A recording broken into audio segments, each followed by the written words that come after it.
में होने वाले विधानसभा चुनाव को लेकर सीपीआई काफी दावेदारी पेश कर रही है। ऐसे में कह सकते हैं कि 2 दिनों तक सीपीआई पार्टी द्वारा कार्य समिति की महत्वपूर्ण बैठक की गई और बैठक में कई मुद्दों पर फैसला लिया गया। सीपीआई के प्रदेश प्रभारी ने कहा कि इस बार झारखंड विधानसभा चुनाव में सीपीआई अपने दम पर 10 से 18 सीटों पर चुनाव लड़ेगी और उसे जीत में तब्दील करेंगे। ऐसे में कह सकते हैं कि सभी पार्टियों के साथ साथ इस बार सीपीआई भी अपनी ताकत और कार्यकर्ताओं का जोश झारखंड विधानसभा चुनाव में देखने को मिल सकता है। क्या कुछ सीपीआई की तैयारी है, इस पूरे मुद्दे पर झारखंड के प्रभारी क्या कुछ कह रहे हैं, चलिए हम आपको सुनाते हैं। आज का जो राजनीतिक स्थिति है, जो अर्थनैतिक स्थिति है, उसका व्याख्या किया, उसका ऊपर चर्चा किया। ये बात सही है कि दिल्ली में फिर से नरेंद्र मोदी जी का सरकार आया है।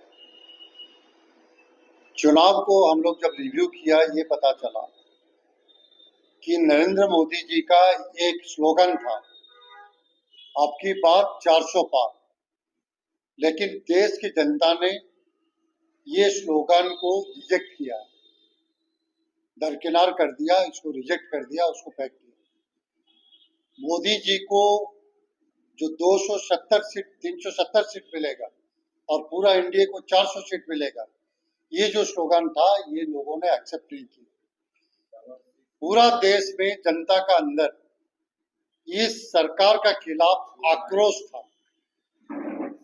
महंगाई बढ़ रहा था, ये सरकार महंगाई को कंट्रोल करने की हालत में नहीं था। बेरोजगार बढ़ रहा था। सिर्फ अनएम्प्लॉयमेंट का बात नहीं है, अनएम्प्लॉयमेंट के साथ साथ अंडर एम्प्लॉयमेंट भी बढ़ रहा था। और सरकार ने जो बात जनता को कहा था कि हम नया नौकरी पैदा करेंगे, नया रोजगार पैदा करेंगे, ये नया रोजगार पैदा करने में, एम्प्लॉयमेंट जनरेट करने में नाकामयाब रहे, ये कर नहीं पाए। इनका एक ही मकसद था, देश का जो पब्लिक सेक्टर है, ये पब्लिक सेक्टर बैंक हो, पब्लिक सेक्टर कंपनियां हो, इंडस्ट्री हो, खादान हो, ये सबको अपना जो कॉर्पोरेट मास्टर्स है, वो अंबानी हो, अदानी हो, उनको बेचने की ये काम की। जब देश की जनता उनको विरोध किया कि आप किसान को ऊपर हमला कर रहे हो, आप किसान के खिलाफ 3 काला कानून लेके आए हो, आप मजदूर का ऊपर हमला कर रहे हो, आप दलित का ऊपर, आप माइनॉरिटी का ऊपर, आप आदिवासियों का ऊपर हमला कर रहे हो, तो उन्होंने ये तमाम चीज को एड्रेस नहीं किया। ये देश को धर्म के नाम पर, जात पात के नाम पर तोड़ने के लिए कोशिश किया। इनका ये कोशिश रहा कि हम राम मंदिर बनाएंगे और राम मंदिर के नाम पर हम वोट लेंगे, और जनता ने हमको वोट दिया। लेकिन रिजल्ट ये आया है कि देश का जनता बीजेपी को अकेले सत्ता में आने में रोका है। बीजेपी ऑन इट्स ओन सरकार में नहीं आ पाया, उनको टीडीपी का और जेडीयू का मदद लेना पड़ा। ये भी देखने को मिला, जिस राम मंदिर के नाम पर ये माहौल बना रहे थे, वहां फैजाबाद में लोगों ने बीजेपी को हराया और बीजेपी को ये मैसेज दिया कि आप जनता के साथ नहीं हो, जनता का खिलाफ आपका पॉलिसी है, आपका policy anti people, anti national policy है, आप उसको रोकना पड़ेगा। ये भी सही है कि ये तमाम माहौल बनाने में इंडिया गठबंधन ने एक बड़ा रोल प्ले किया। हमारा पार्टी सीपीआई इंडिया गठबंधन को बनाने में, इंडिया गठबंधन को मजबूत करने में एक बड़ा रोल प्ले किया। लेकिन उस स्टेट में इंडिया गठबंधन का जिस ढंग से सीट शेयरिंग होना था, ये नहीं हो पाया। इसलिए इंडिया गठबंधन सत्ता में आते आते बच गया। लेकिन सत्ता में आने के बाद बीजेपी ने फिर से वही खेल शुरू कर दिया है। इनका ऐसा एक चल रहा है, जो पार्टियां बीजेपी के साथ, मोदी के साथ नहीं है, जो पार्टियां एनडीए का साथ नहीं है, उन राज्यों को ये भेदभाव कर रहे हैं। और बजट सबसे बड़ा इसका उदाहरण है। आप बिहार में, आंध्र प्रदेश में बजट में ज्यादा अनुदान देते हो, लेकिन बाकी जो पिछड़े राज्य है, वो झारखंड हो, उड़ीसा हो, उनको जो शेयर मिलना चाहिए था इस बजट में नहीं मिला, क्योंकि झारखंड, उड़ीसा जैसे तमाम स्टेट ये भेदभाव का शिकार है। ये सरकार सीबीआई को, ईडी को मिसयूज कर रहा है और ये एक भय, एक डर पैदा करना चाहता है और दूसरे जो पॉलिटिकल पार्टी है उसको डराना चाहता है।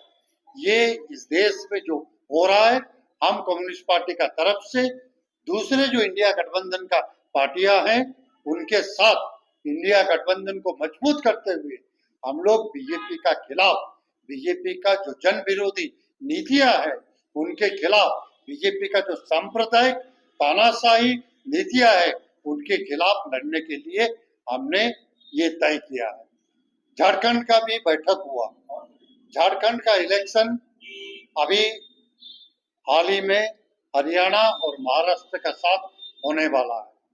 हमने झारखंड का जो पॉलिटिकल सिचुएशन है, झारखंड का जो स्थिति है, उसका भी चर्चा किया और हम लोग ने इस नतीजा पर पहुंचा कि हम लोग अपना कहां कहां लड़ना है वो सीट को हमने आइडेंटिफाई किया, हमने चिन्हित किया। हमने बाकी कौन कौन सीट लड़ सकते हैं उसको भी आने वाला दिन में चिन्हित करेंगे। हमने काम शुरू किया, मजबूती का साथ काम शुरू किया। किसी भी तरह झारखंड का विधानसभा का अंदर हमारा जैसे लोग रहेंगे, हम झारखंड विधानसभा का अंदर सीपीआई का रिप्रेजेंटेटिव रहेंगे, प्रतिनिधि रहेंगे, वहाँ जनता का आवाज सुनाई देगा, उसके लिए हम लोग काम करेंगे। हम लोग ये कोशिश करेंगे कि किसी भी हालत में बीजेपी झारखंड में सत्ता में वापस नहीं आने देंगे। हम जो दूसरे बाजू पार्टियां हैं, जो लेफ्ट पार्टियां हैं, लेफ्ट डेमोक्रेटिक फोर्सेस को साथ में लेके काम करेंगे। हम ये कोशिश करेंगे कि इंडिया गठबंधन का जो पार्टियां हैं उनका जो वोट है वो वापस पे ये अलग अलग ना हो जाए, बांटा ना जाए। ये हम लोग एक साथ में कैसे लड़े, हम इसका कोशिश करेंगे। लेकिन हमने अपना सीट को चिन्हित किया है, इस सीट को चिन्हित करके लड़ने का भी काम किया है। हमने झारखंड का चीफ मिनिस्टर को भी एक अपील करना चाहते हैं। झारखंड खनिज संपदा का एक राज्य है और हाल ही में सुप्रीम कोर्ट ने एक जजमेंट दिया है। उस जजमेंट में पहले बार सुप्रीम कोर्ट ने राज्यों को, जो उड़ीसा, झारखंड, छत्तीसगढ़, मध्य प्रदेश, तेलंगाना, जहां कोयला है, लोहा है, जो खनिज संपत्ति में भरा पड़ा है, वहां एक अधिकार दिया है कि ये तमाम स्टेट ये खनिज संपत्ति पर अपना टैक्स लागू कर सकते हैं, वसूल कर सकते हैं। हम ये स्टेट गवर्नमेंट को अपील करते हैं, ये झारखंड का स्टेट के लिए एक अवसर है और झारखंड का मुख्यमंत्री अपना टैक्स वसूल करे खनिज का ऊपर, और ये जो पैसा है ये पैसा को झारखंड का सोशल वेलफेयर के लिए, यहाँ का सामाजिक विकास के लिए, यहाँ का बेरोजगार नौजवान को भत्ता देने के लिए इसका विनियोग हो, झारखंड का विकास के लिए उसका विनियोग हो। और बीजेपी या यूनियन गवर्नमेंट अगर इसको रोकना चाहते हैं तो हम तमाम पॉलिटिकल पार्टी इनको जवाब देंगे। ये हम लोग ने स्टेट काउंसिल में तय किया। तो कैसे उम्मीदवार उसको तय करेंगे, सारे चीजों की चर्चा हम लोगों ने किया और सभी जिला को निर्देशित किया है अपना नाम, सीट सब तय करके एक सप्ताह के अंदर राज्य केंद्र को भेजेंगे और उसको फिर हम कार्यकारिणी की बैठक करके उसको मुहर लगा देंगे। कितना सीट चुने? अभी तो 18 सीट चुनाव किए, लेकिन तय करेंगे कार्यकारिणी की बैठक में उसको आगे नहीं। ये जरूर हम चाहते हैं, हमारी पार्टी चाहती है कि भारतीय जनता पार्टी को हराया जाए। इसका कतई अर्थ नहीं है कि हम अपनी ताकत को कमजोर करें, अपनी पार्टी को कमजोर कराए, कतई इसका अर्थ नहीं। बीजेपी को हराना चाहते हैं क्योंकि ये देश के लिए, यहाँ के किसान के लिए, मजदूरों के लिए, सबके लिए दुश्मन है बीजेपी। बेरोजगारों के लिए, सबके लिए इसको हराना चाहते हैं। लेकिन अपने भी अस्तित्व को हम कायम रखना, अपनी ताकत को बढ़ाना चाहते हैं, अपने संगठन को बढ़ाना चाहते हैं, यह भी हमारा मुद्दा है। दूसरी एक बात जो आप लोग से कहना चाहते हैं कि जल जमीन जंगल की बात भी जिसकी चर्चा जो ने किया, आज कम्युनिस्ट पार्टी इस राज्य में जल जमीन की रक्षा हो, यहाँ के लोगों को उसका अधिकार मिले, दो जगह 16 महीने से धरना चल रहा है। एक धरना चल रहा है हजारीबाग जिला के, अडानी को बदलपुरा कोल ब्लॉक मिला है, उसके खिलाफ में वो कोल ब्लॉक को रद्द किया जाए, लेकिन अभी तक सरकार ने उस पर ध्यान नहीं दिया।